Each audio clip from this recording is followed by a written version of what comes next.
Hello and welcome to Houston Newsmakers. Actually, we're talking with Brigadier General Tom Kolditz, retired general, but who spent a great deal of his life dealing with training people how to be good leaders in times of stress. Certainly at West Point, what kinds of things would you teach the men and women at West Point and how they would deal with these kind of circumstances?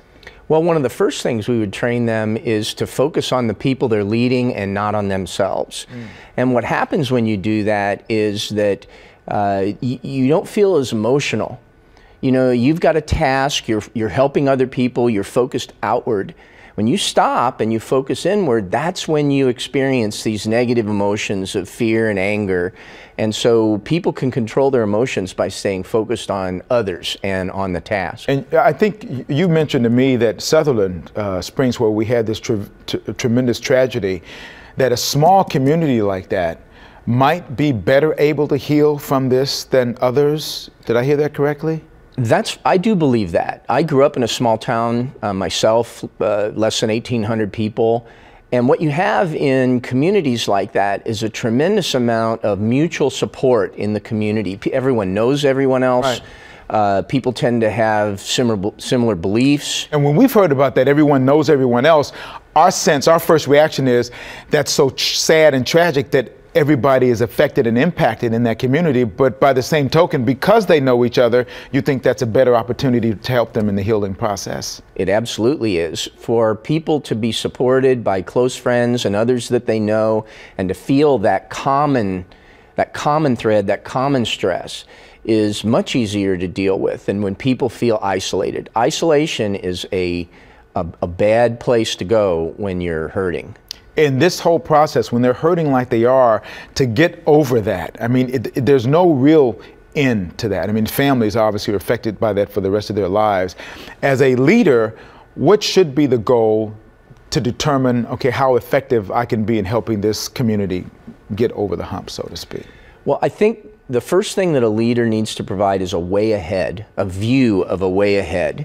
And it doesn't have to be detailed. It can be as simple as saying, we're hurting now, but we're going to get through this. There's another side to this, and we're going to all do this together, and we're going to focus on taking care of the people who are still here and who are hurting, and nobody's alone in this process. That leader have to display a certain level of confidence when they're saying those kinds of things to make sure that the people who are hearing it actually believe it?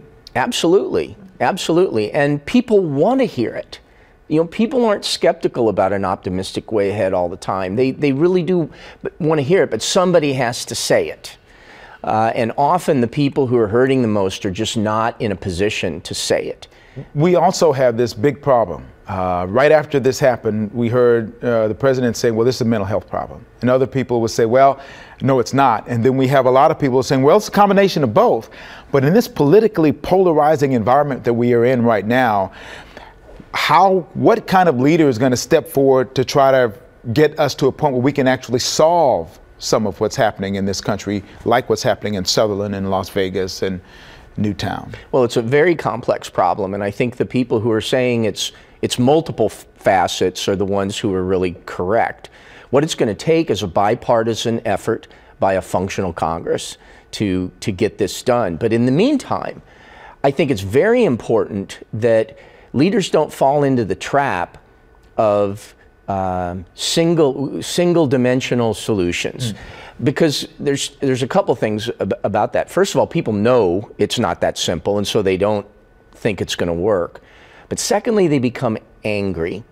And when you are hurting, when you've been traumatized, anger is a very destructive emotion. It leads to greater levels of PTSD, greater levels of depression, and it's something that we should definitely avoid in our dialogue with people in the community who's been affected. And for the rest of the country that's been affected from a distance, wondering how are we going to solve this issue, you've indicated that somehow or another that grassroots efforts throughout the country is going to end up being the solving way out of this, that leaders have to obviously take a role, like the political leaders you talked about, but somehow a grassroots effort in communities around the country may end up being the catalyst to get this solved in terms of what gun issues there are or mental health?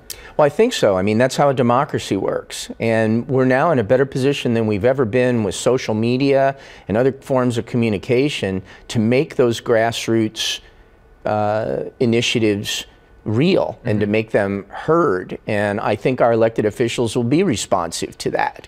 And the grassroots feedback about these kinds of problems will be multifaceted. Right. People will be talking about all the issues. From what you've seen since the tragedy in Sutherland Springs and what you know about the process going forward, how optimistic are you that that community is going to recover from this and move forward? I am very optimistic. I know this community has downsized a bit over the past 20 years. You know, there aren't as many people living there. But I think the people that are living there are very tight. I think that they have a tremendous amount of support from the local area, from San Antonio, from the state of Texas, and from the country. And it's sometimes hard to envision how someone could heal from such a dramatic tragedy. But I'm very optimistic for this community. I think it has the right stuff to get through this. Well, I hope you're right, and I thank you for coming in and sharing your insight, and certainly your background is well positioned to give us good advice on how to move forward, Doctor and General, which my Army bred background won't let me stop calling you General. We appreciate you being here. Thank you very much. Thank you for being a part of this Newsmakers Extra.